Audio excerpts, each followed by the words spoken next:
भाई भाई वो मनसाराम आयरा डायरी में बैठा। हम मना किए थे पर वो कह रहा कि झगड़ा करने के वास्ते नहीं, वो माफी मांगने आया।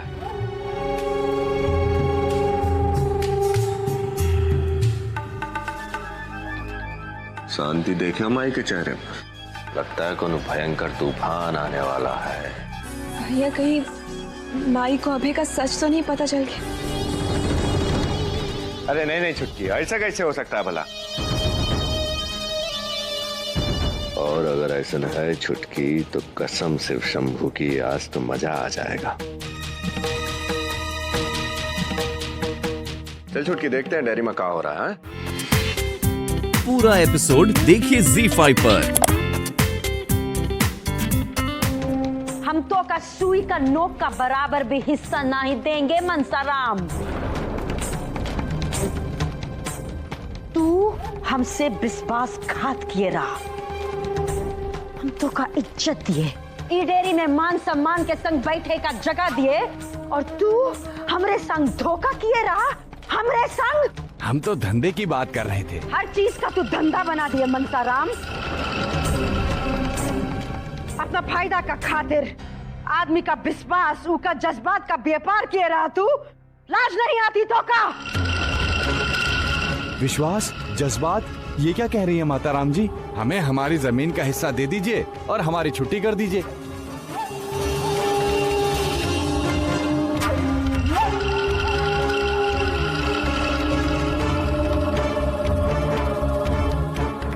हिसाब किताब करके तोरा छुट्टी करना बहुत जरूरी हो गया मनसाराम। तो का जितना जमीन चाहिए हम देंगे, अवश्य देंगे। पूरा मान सम्मान का संग। हनुमान प्रसाद, मनसाराम का खातिर तनिक फूलों का हार लेके आइए तो।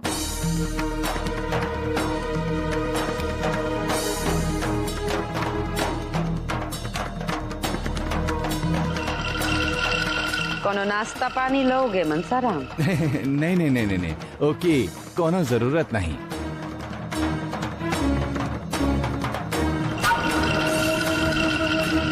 अरे ये सब की क्या जरूरत है? हमें तो बस हमारी जमीन दे दीजिए। नहीं नहीं मनसाराम, बहुत जरूरत पड़े पे ही हम काहू को माला पहनाते हैं। बहुत मान सम्मान का साथ हम तो का जमीन का हवाला करेंगे।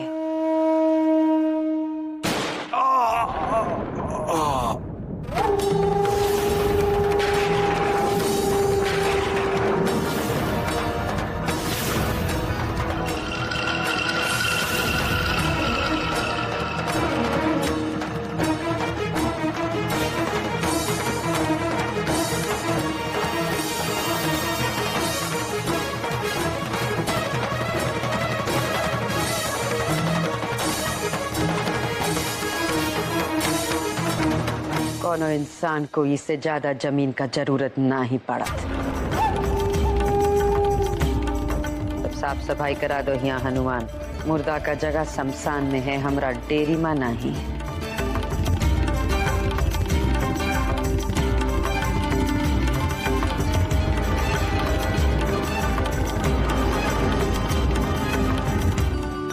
छोटी बहू, देख बेटा, अब तो सब ठीक हो गया है। हमें हमारी राजपुरोहित भी मिल गई, देव भी वापस आ गया हमारे पास। बस मरने से पहले एक ही इच्छा है, परदादी कहलाऊं।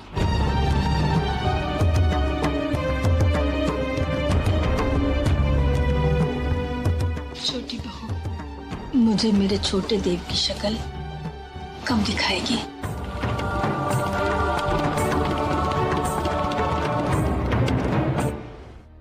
शर्म आ गई?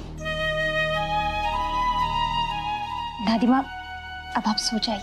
अच्छा बाबा, मैं सो जाऊं, लेकिन मैंने जो कहा है वो याद रखना।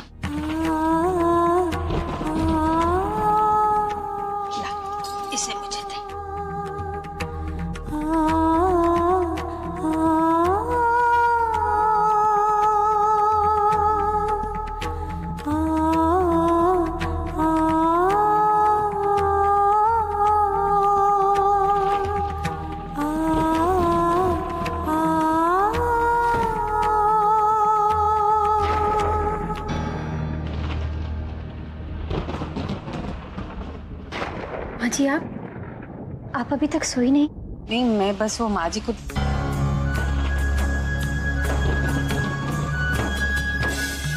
क्या हुआ छोटी बहू, तुम ठीक तो हो ना?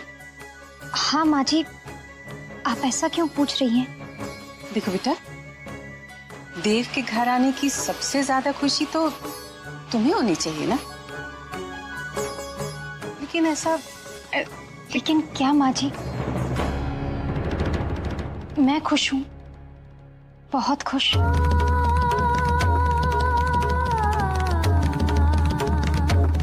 फिर तुम्हारे चेहरे से ऐसा लग क्यों नहीं रहा? बताने छोटी बहू, कुछ हुआ है क्या? और हाँ, ये देव गया कहाँ है? वो माँ जी, वो किसी जरूरी काम से गए हैं। सच कह रही हो? हाँ माँ जी। माँ जी, हमें उनकी परिस्थिति को समझना होगा। 5 साल के बाद वो लौट कर आए हैं, उनकी याददाश्त वापस आई है। इन 5 सालों में वो एक अलग ही दुनिया में रहे हैं और एक पल में ही वो अपनी दुनिया तो बुला नहीं पाएंगे ना माँ जी। हमें उन्हें वो समय तो देना ही होगा, और सब कुछ पूरी तरह से ठीक होने में थोड़ा तो समय लगेगा ही ना। पता नहीं, शायद तुम सही कह रही हो। माताराम जी, मेरा मकसद आपको दुख पहुंचाने का नहीं था, ना ही मैं कनिका को दुख पहुंचाना चाहता हूं। कनिका मेरी पत्नी है और हमेशा रहेगी।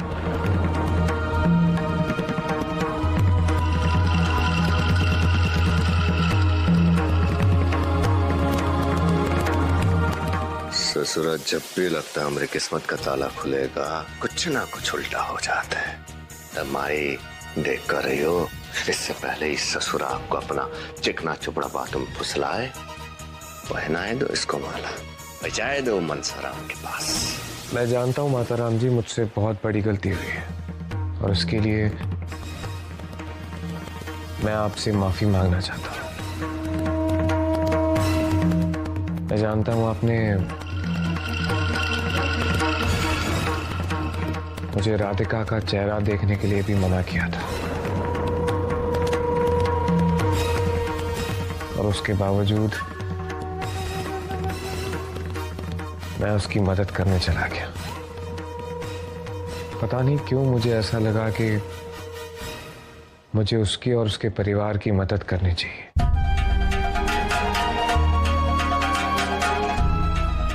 उसके परिवार का अधिकार उसे वापस दिलाना चाहिए, और बस यही सोच के मैं उनकी मदद करने चला गया। कैसे गया, क्यों गया, ये मैं नहीं जानता, और इसकी आप मुझे जो सजा देंगी मुझे मंजूर है।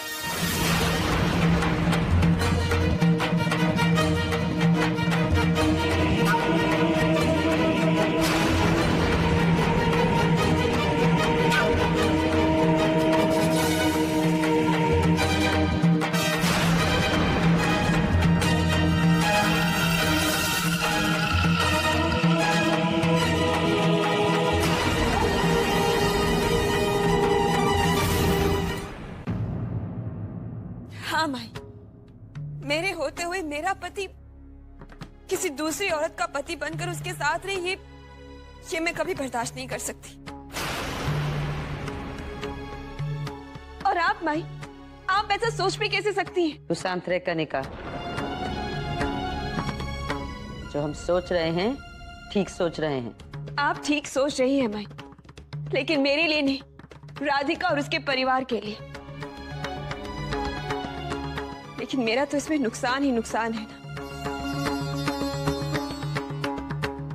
माई, आप गैरों के भले बुरे के बारे में सोच रही हैं, लेकिन आपकी अपनी बेटी उसके भले का क्या? कनिका, इंसान को इतना मतलबी नहीं होना चाहिए कि वो सिर्फ अपना भला बुरा सोचे। राधिका और उसका परिवार इतना मुसीबत से गुजरे हैं। अगर दामाद बाबू कुछ दिन हुआ रहे कि उनका मदद कर सकते है तो इमा परेशानी का क्या बात है। माता राम जी, पहले आप अभय बाबू के दिल्ली जाए से बहुत परेशान रहे, लेकिन अब आप खुद ही अभय बाबू को दिल्ली भेजना चाहते हैं। हमका कुछ समझ नहीं आता माता राम जी। अगर सारी बात तुम्हारी समझ में आ जाए हनुमान, तो क्या तू ही हमारी जगह डेयरी में नहीं बैठ जाएगा?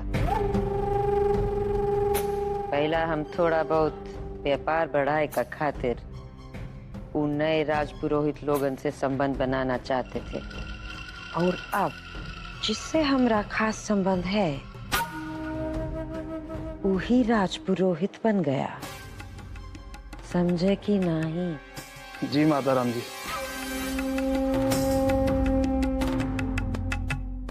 पहला तो हमको भी बहुत क्रोध आया रहा दामाद बाबू पे,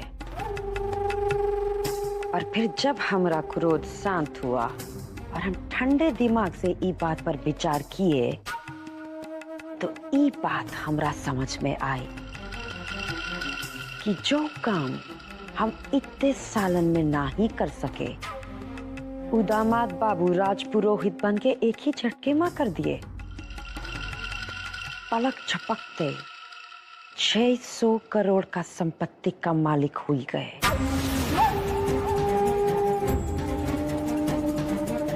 कनिका तो बाल बुद्धि है, ना ही समझ रही कि अगर दामाद बाबू राजपुरोहित बने तो ऊ इस सारी संपत्ति की मालकिन होगी।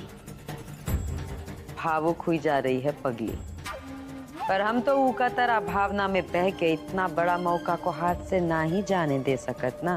लेकिन माता राम जी, अभय बाबू तो कनिका का पक्ष में है।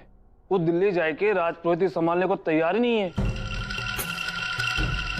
तैयार ना ही है हनुमान प्रसाद, तो हम का ऊ का तैयार करना पड़ेगा। लेकिन माता राम जी, वो लड़की राधिका।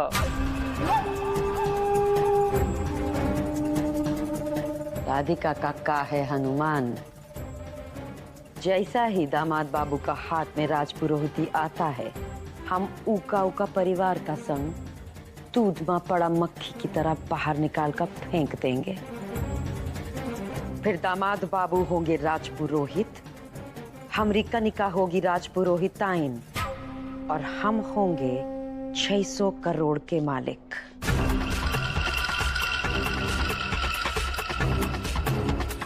और रही बात कनिका की चिंता की, उनकी चिंता से हम बिल्कुल चिंतित नहीं हनुमान।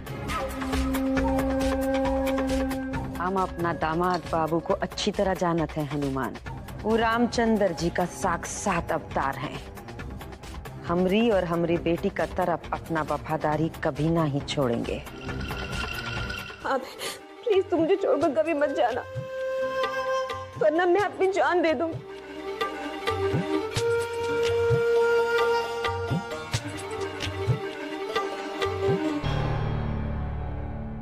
मैं कहीं नहीं जा रहा।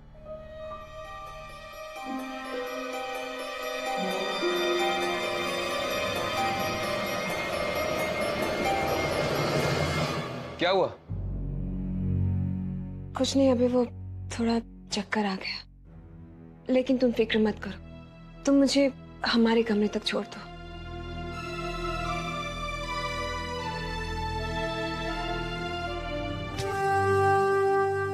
मुझे नहीं पता था कि मेरे नाटक का इतना असर होगा तुम पर। अब तो ये नाटक जारी रखना पड़ेगा।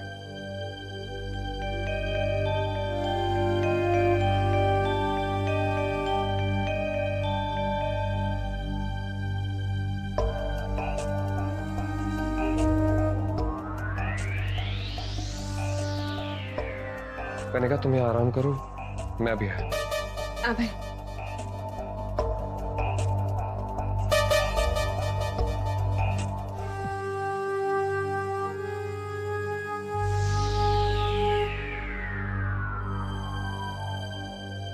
मैं तुम्हें कहीं नहीं जाने दूंगी। प्लीज अभय, मुझे छोड़कर कहीं नहीं जाओ।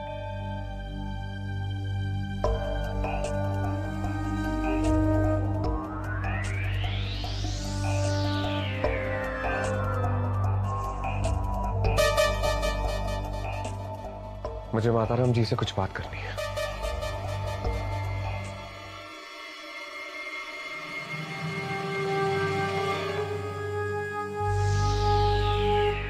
जाओ अभय, लेकिन जब तुम लौट कर आओगी कुछ खास तुम्हारा इंतजार कर रहा होगा।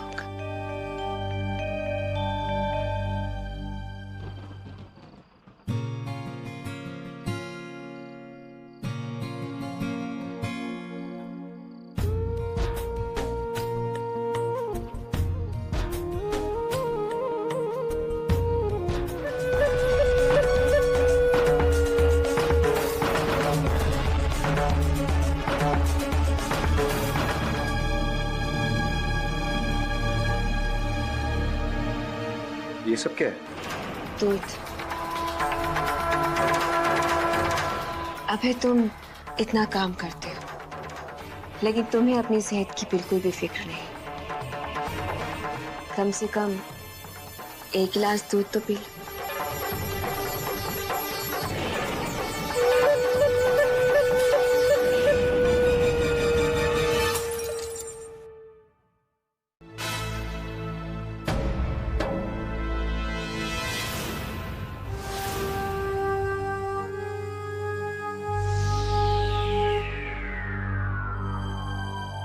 अभी चोट लग जाएगी, पीछे हट जाओ।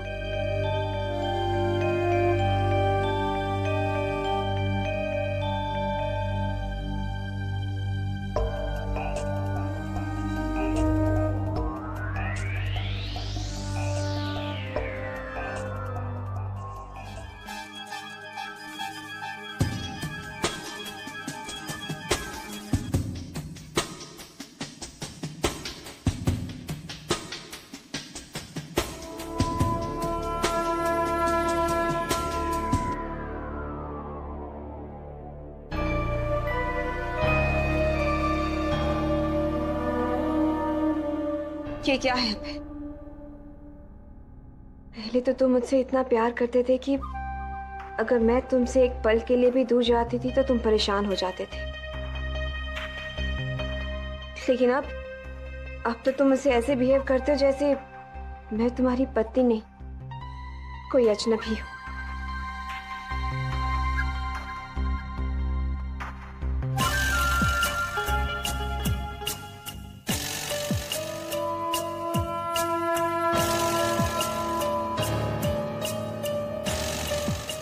नहीं अभय, बीवी हूं मैं तुम्हारी, और तुम्हारा इस तरह से कतराना मुझे बिल्कुल अच्छा नहीं लगता।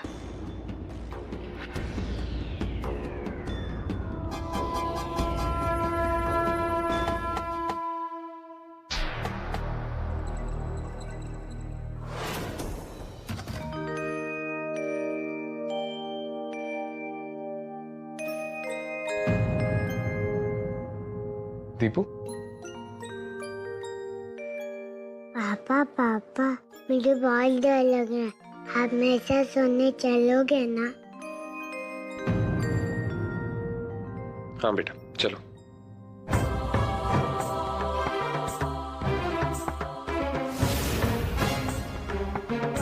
तैयार हुआ कि नहीं?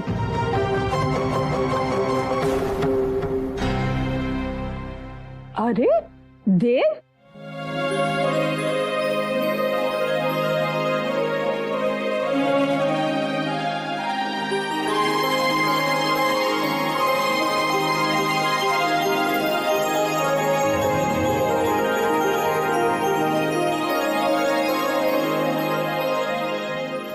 बाहर से कहां से आ रहा है? मुझे तो लगा अभी तक सो रहा होगा। छोटी बहू, तुमने बताया नहीं कि देव बाहर गया था? अच्छा चला, चल बैठ नाश्ता कर।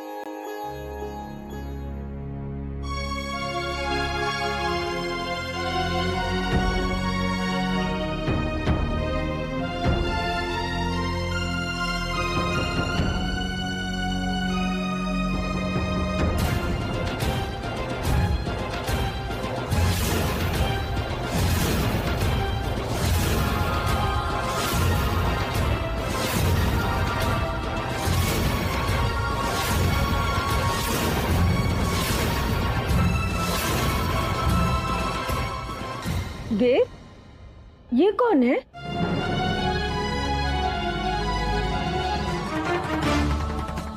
राधिका मौसी, आप कहाँ चले गए थे? मुझे आपकी बहुत याद आ रही थी। मुझे भी आपकी बहुत याद आती थी। दीपू, यहाँ मेरे पास आ। मैं राधिका मौसी के पास ही रहूंगा। वो वहाँ ठीक है कनेका। बिरजू भैया, दीपू को अंदर लेकर जाइए। हाँ जा बेटा।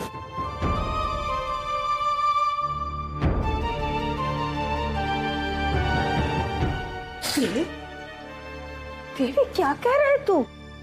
कह दे कि ये सब झूठ है, मजाक कर रहा है। वो तेरी पत्नी कैसे हो सकती है? तेरी पत्नी तो यहाँ है, राधिका। मैंने अभी जो कुछ भी कहा वो सब कुछ सच है। और मैं अभय सिंह ठाकुर।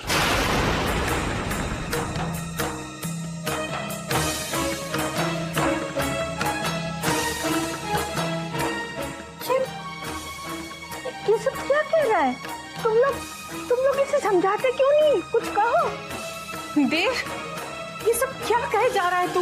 मैं देव नहीं हूं, और मैं यहाँ राधिका जी के कहने से राजपुरोहिती बचाने के लिए देव बनकर आया।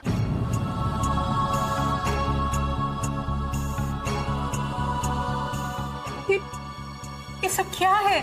हम लोगों ने तो सोचा कि तुम्हारी याददाश्त वापस आ गई है और तुम्हें एहसास हो गया है कि तुम अभय नहीं देव हो, और इसीलिए अपने परिवार के पास, अपने लोगों के पास वापस आ गए।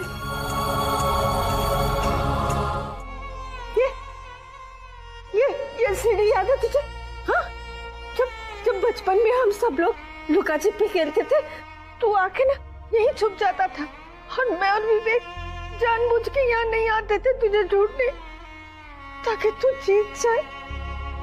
और फिर तू कहता था, दादी माँ मैं जीत गया, मैं जीत गया।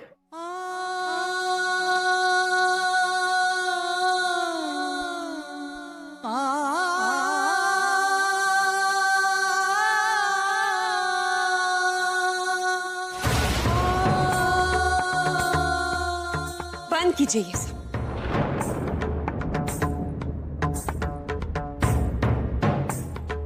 क्या परेशानी है आपको? देख नहीं सकते आप लोग कि आप लोगों की इस नौटंकी की वजह से मेरे पति को कितनी दिक्कत हो रही है? चुप रहो कनिका।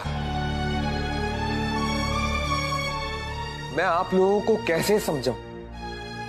मैं देव नहीं हूं, मैं अभय हूं, अभय सिंह ठाकुर।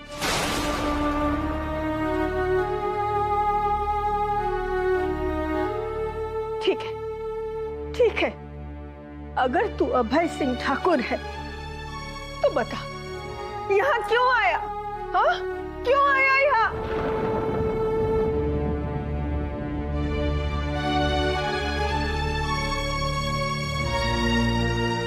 ये दोनों एक ही कमरे में रह सकते हैं।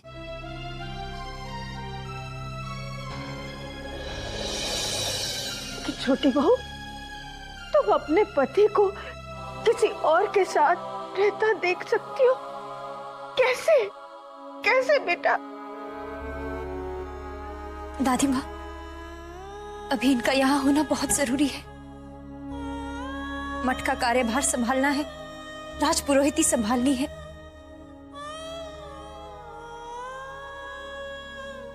और अगर ये कनिका जी के साथ एक कमरे में रहते हैं तो शायद इसके पीछे मेरे कान्हा का ही खेल होगा।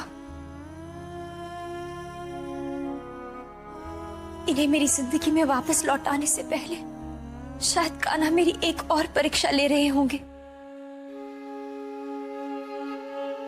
मैं परीक्षा देने के लिए तैयार हूं। मैं जानती हूं कान्हा मेरे साथ कभी गलत नहीं होने देंगे।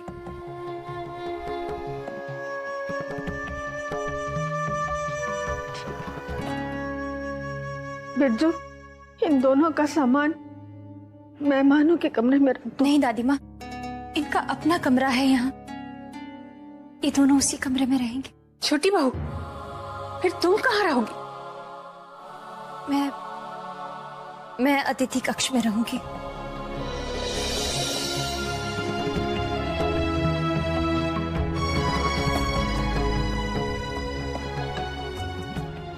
आप लोग आइए।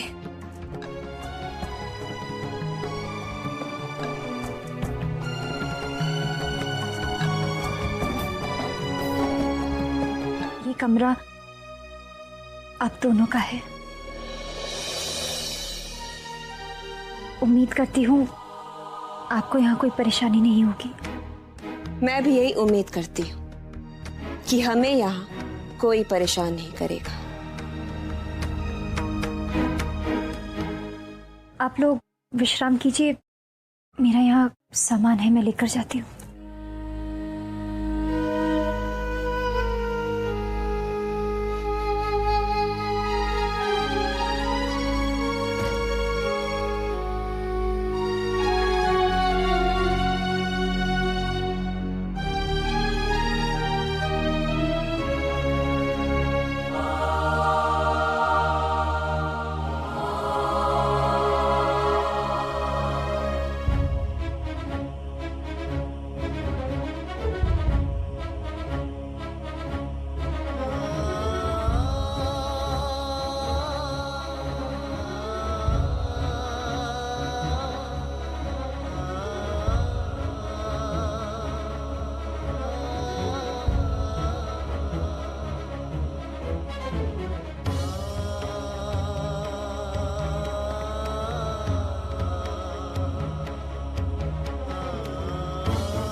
धन्यवाद राधिका जी। अब अगर आपकी आज्ञा हो तो मैं कुछ वक्त अपने पति के साथ अकेले में गुजारना चाहती हूँ।